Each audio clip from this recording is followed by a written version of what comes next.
The invasion begins. The morning sky over Singapore blazed with unnatural crimson light. Dr. Maya Chen stared upward from her laboratory window, her coffee forgotten in her hand. What had begun as a strange atmospheric phenomenon was now unmistakable. Massive objects breaking through Earth's atmosphere, their hulls reflecting red as they descended through the clouds. "They're here," she whispered, her voice steady despite the fear coiling in her stomach. For 15 years, she had prepared for this possibility. 15 years of being labeled paranoid, of funding cuts and ridicule from the scientific community. Now her warnings had become reality. Maya's fingers flew across her secure terminal, entering a series of commands. Deep beneath the laboratory complex, hidden servers hummed to life. A single message propagated across a network invisible to conventional detection. Awakening protocol. Alpha stage initiated. Across the globe, people stared skyward in confusion and terror. The massive vessels, over 30 of them, took position above major cities. Beijing, New York, London, Moscow, Delhi, Tokyo, Rio. All found themselves beneath the shadow of alien craft stretching kilometers across. In the UN Security Council's emergency session, screens flickered to life with an image that would become burned into humanity's collective memory. A tall, insectoid being with gleaming black carapace and compound eyes that reflected like oil on water. "People of Earth," the translator rendered its clicking speech. "I am High Commander Ktazak of the Shrike Dominion. Your world is now under our protection and control. Resistance will result in cleansing. Compliance will be rewarded. You have one planetary rotation to surrender your governing authorities." The screen went dark. Chaos erupted in the chamber. In the Pentagon's deepest level, General Harriet Williams slammed her fist against the table. "What do you mean our missiles won't launch? Try again." "Ma'am, every weapon system we're activating is being neutralized. ICBMs, fighter jets, even conventional artillery, all disabled or destroyed upon activation." Williams closed her eyes. "They've been studying us, planning this, God knows how long." "There's something else," her aide said quietly. "We've received a message on an old encrypted channel. It says, 'Awakening protocol initiated. Hold position. Verification code. Prometheus unbound.'" The general's head snapped up. "That project was shut down years ago." "Apparently not entirely, ma'am." In the mountains of Colorado, Commander Eli Voss led his team through the unmarked bunker door. The Ghost Walkers, a special forces unit officially listed as disbanded, moved with practiced efficiency. "Dr. Chen's message said the equipment would be here," Voss muttered, his scared face illuminated by flashlight beams. "There." Against the far wall stood a row of sleek black containers, each large enough to hold a human body. The digital locks glowed green. They had been remotely unlocked. "Are those what I think they are?" Lieutenant Sarah Reeves whispered. Voss nodded. "The augmentation suits." Chen said they were nearly ready when the project was officially terminated. He approached the nearest container and pressed his palm against the scanner. The lid hissed open, revealing what looked like liquid metal. "Suits up, people," he ordered. "The world doesn't know it yet, but we're already at war." The Shrike ground forces landed in coordinated strikes across 6 continents. Their technology was overwhelming. Energy weapons that disabled electronics and reduced concrete to dust, personal shields that deflected conventional bullets, and combat frames that enhanced their already formidable physical capabilities. Human military forces fought bravely but were systematically dismantled. Within 12 hours, the aliens had established control zones in 23 major cities. High Commander Ktazak observed the conquest from his command vessel above New York. "Resistance is minimal, as expected," he reported to the holographic council before him. "Their weapons are primitive. Their coordination is fractured. Complete subjugation should take approximately 72 hours." One of the council members, distinguished by elaborate markings on her carapace, leaned forward. The Galactic Council observers are requesting updates, Commander. They are particularly interested in mineral extraction potential. Inform them that preliminary scans confirm the abundance of rare elements. This world will greatly enhance our standing. Kizezek's mandibles clicked in satisfaction. The humans will make excellent labor stock as well. Their physical adaptability is notable, if nothing else. An alarm sounded, and a subordinate rushed into the chamber. Commander, we've lost contact with the Beijing control zone. Equipment malfunction? Kizezek questioned. No, sir. The entire force, over 300 warriors, they're gone. In the smoldering ruins of what had been Beijing's financial district, Maya Chen stepped over the twisted remains of a Shrike warrior. The alien's formidable armor had been penetrated with surgical precision. She tapped her earpiece. The nanite dispersal was successful. They targeted the Shrike communication nodes exactly as predicted. What about their weapons? Came Voss's voice. The reverse engineering is already underway. The Awakening Protocol's AI systems are adapting faster than I anticipated. She paused, watching as self-organizing robots, no larger than insects, systematically dismantled alien technology, analyzing its components. How are the suits performing? On the other side of the world, Voss flexed his hand, watching as the liquid metal of his suit rippled in response to his thoughts. Around him, the Ghostwalkers moved with superhuman speed and strength, engaging a Shrike patrol in the forests outside Moscow. What would have been a suicide mission hours ago was now a devastatingly one-sided battle. Better than we ever tested, he replied.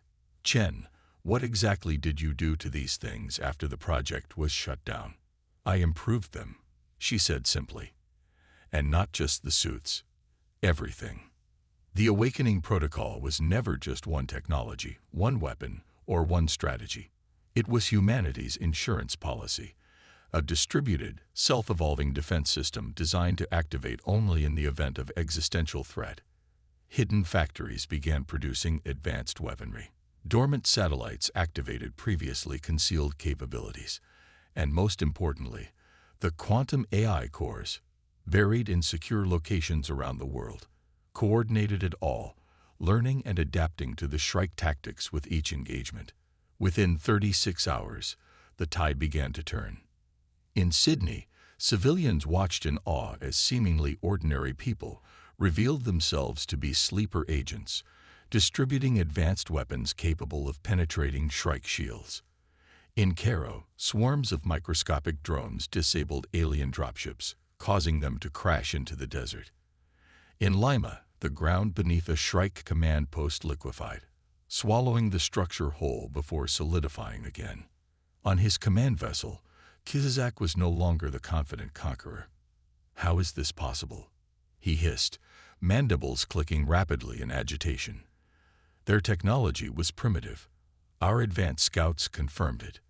They were hiding their capabilities, his intelligence officer suggested, a deliberate deception.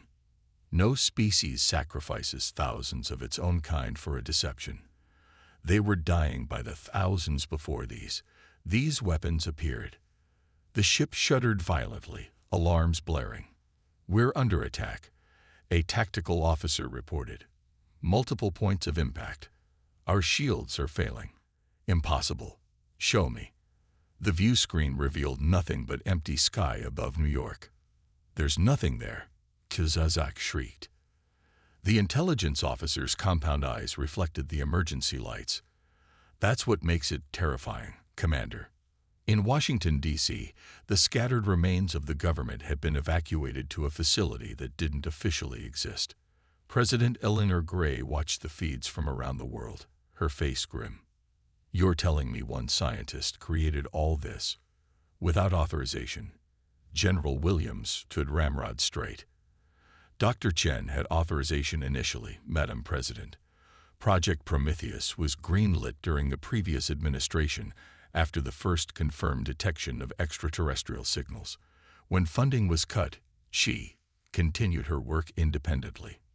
With what resources? The President demanded. She's creative, Williams replied carefully. And she had supporters who believed in the threat, myself included. The president's eyes narrowed. You diverted black budget funds to an unsanctioned project. I helped protect humanity's best chance for survival, Williams said unapologetically. And given our current situation, I stand by that decision. President Gray was silent for a long moment. Finally, she nodded. Get me connected to Dr. Chen. It's time we coordinated this resistance properly. Across 6 continents, the counter-offensive accelerated. The awakening protocol had reached beta stage. In the skies above Earth, Shrike vessels found themselves under attack from weapons they couldn't detect until impact. On the ground, their forces were systematically isolated and neutralized by humans wearing advanced combat suits or wielding technologies that hadn't existed days earlier. Commander Voss and his Ghostwalkers led the assault on the New York control zone. Their suits had evolved further, now capable of partial invisibility and generating focused energy fields that could cut through Shrike armor like paper. Chen, Voss called over the secured channel as his team systematically eliminated alien resistance. We're seeing new capabilities in their troops. They're adapting. So are we, came her calm reply. The protocol was designed for exactly this scenario. Each engagement provides more data, more opportunities to evolve our countermeasures. In her Singapore lab, now transformed into a global command center, Maya stood surrounded by holographic displays showing battles around the world. President Gray's face appeared on a priority channel. Dr. Chen, I've been told you're the architect of our defense. Maya nodded. One of many, Madam President. The awakening protocol was always designed to be decentralized. No single point of failure. What can I do to help? Prepare for the next phase, Maya replied. The Shrikes are calling for reinforcements. They've never faced resistance like this before, and they won't accept defeat easily. More ships are coming? The president asked, her face pale. Yes, but so are we. Maya's fingers danced across the controls, initiating the final sequence. Awakening protocol. Omega stage. It's time to show them. And the watching galaxy. Exactly what humanity is capable of when truly threatened. Deep beneath the Atlantic Ocean, something vast began to rise. The Galactic Revelation. The Shrike reinforcement fleet emerged from hyperspace in a blazing array of light.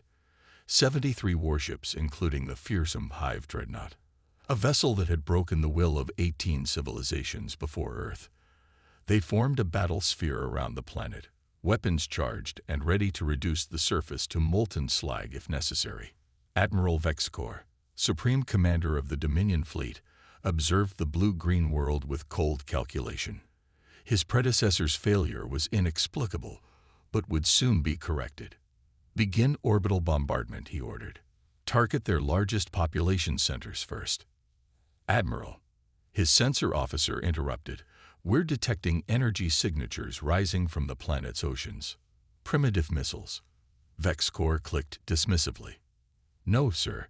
Something much larger. From the depths of Earth's oceans rose humanity's greatest secret. 7 massive platforms, each the size of a small city, breached the surface like mechanical leviathans. Water cascaded from their gleaming hulls as they ascended toward the stratosphere. On their upper surfaces, enormous energy collectors began to glow with building power. The Aegis platforms, Maya Chen explained to the astonished world leaders, gathered virtually in her command center. Deep-sea construction began 15 years ago, hidden from both domestic and alien observation. Impossible, Russia's defense minister protested. Such construction couldn't be concealed. It could with the right technology, Maya countered. The same metamaterial cloaking that's now protecting our ground forces. In orbit, Admiral Vexcor's confidence crumbled as the human platforms reached their operational altitude of 100 kilometers. They formed a heptagon pattern around the planet, and thin beams of light connected them to each other, creating a geometric web. Open fire, he commanded, voice rising in pitch. All ships, full barrage. The Shrike fleet unleashed their devastating weapons, plasma lances and graviton disruptors that could shatter continents. The barrage struck the invisible shield generated by the Aegis network and dissipated in spectacular cascades of energy. On the Aegis Alpha platform, Maya stood beside Commander Voss, watching the alien fleet through a transparent dome. Her life's work was now revealed to the world and the hostile visitors who had forced her hand. "The shields are holding at 92% capacity," reported Lieutenant Reeves, her augmentation suit now integrated with the platform's systems. "Their weapons are powerful, but the geometry of the Aegis network is redistributing the energy load efficiently." "What about our offensive capabilities?" Voss asked. Maya nodded to Reeves, who activated the command sequence. "The Spear protocol is ready.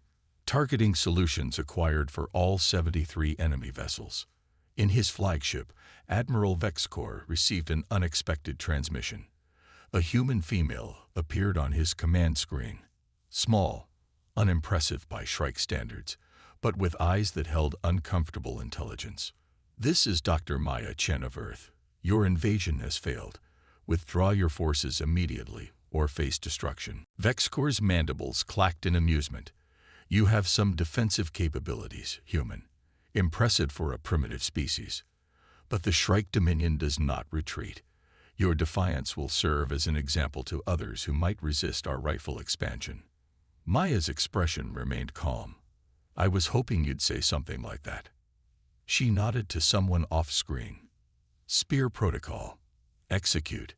From each Aegis platform, brilliant lances of focused energy erupted upward.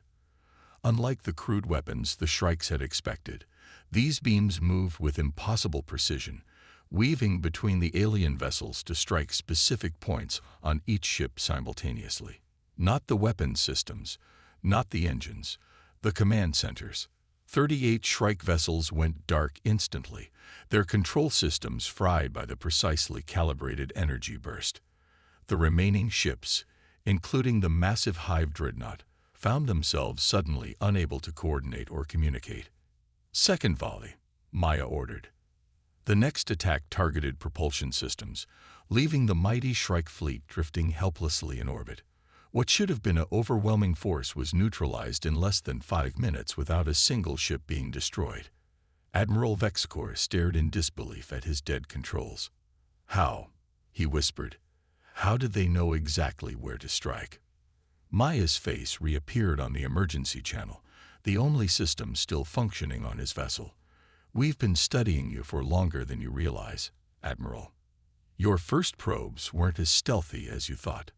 On the observation deck of the Galactic Council monitor ship Impartial Witness, Ambassador Trellix of the Luminal Concord watched with fascination. Beside him, representatives from 12 other advanced civilizations observed in stunned silence.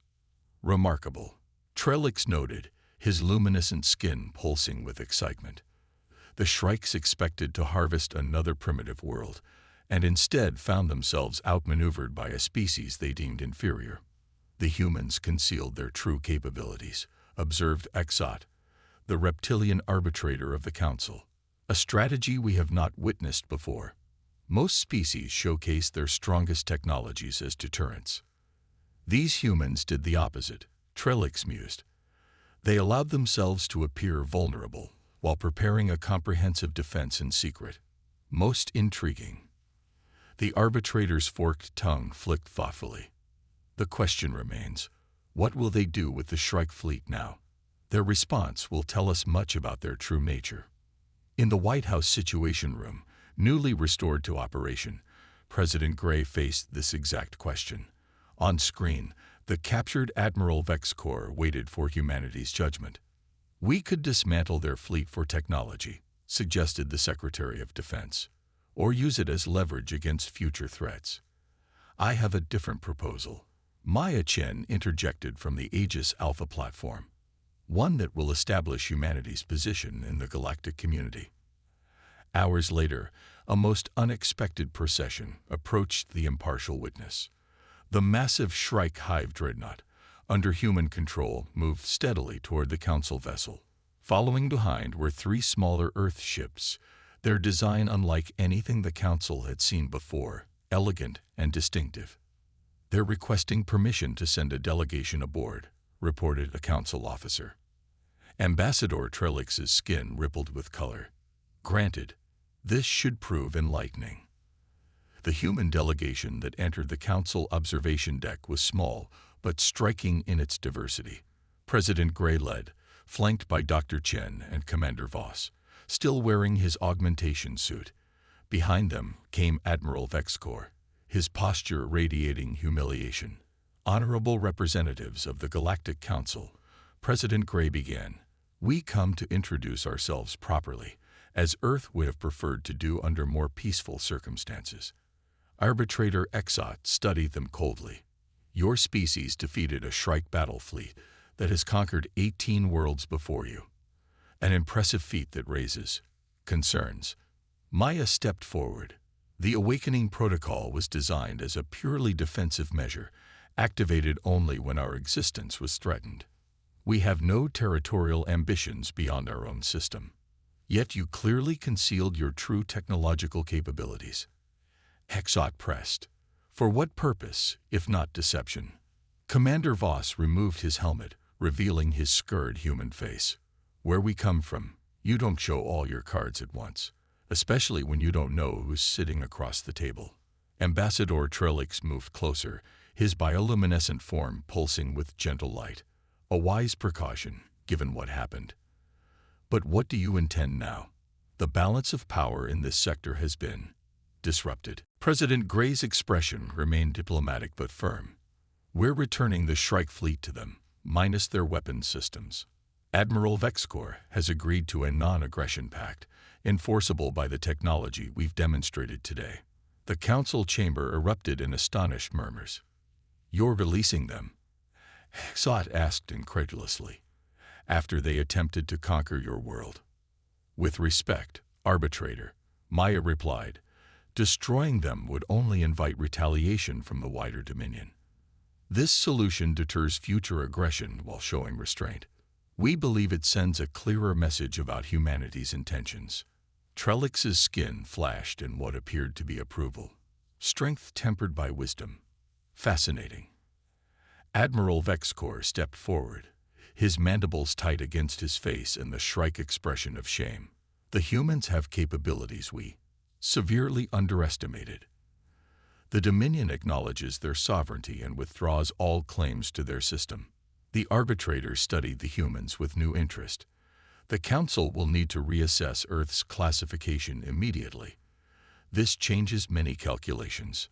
3 days later, as the last Shrike vessels limped away from Earth under their own power, Maya Chen stood on the observation deck of Aegis Alpha, watching the stars. Commander Voss joined her, his augmentation suit now in its relaxed configuration. "The Council representatives are impressed," he noted.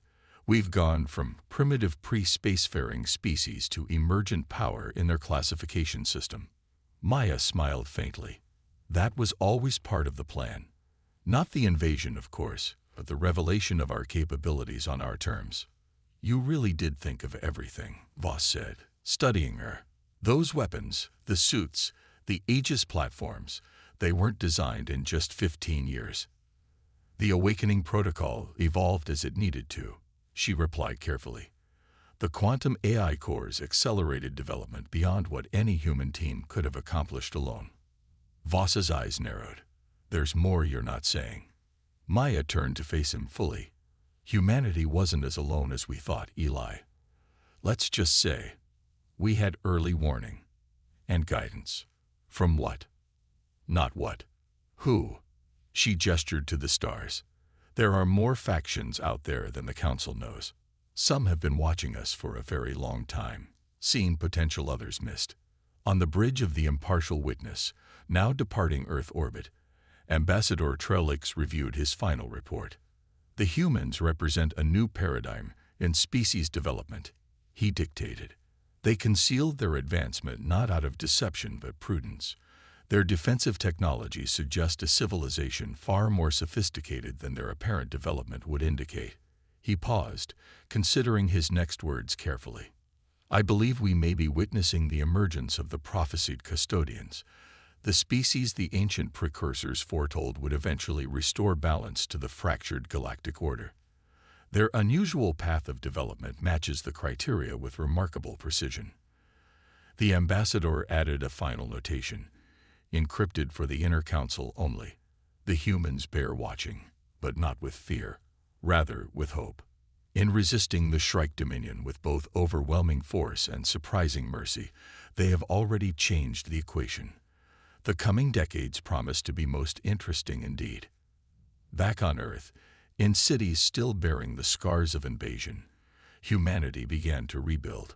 But something fundamental had changed in the collective consciousness of the species.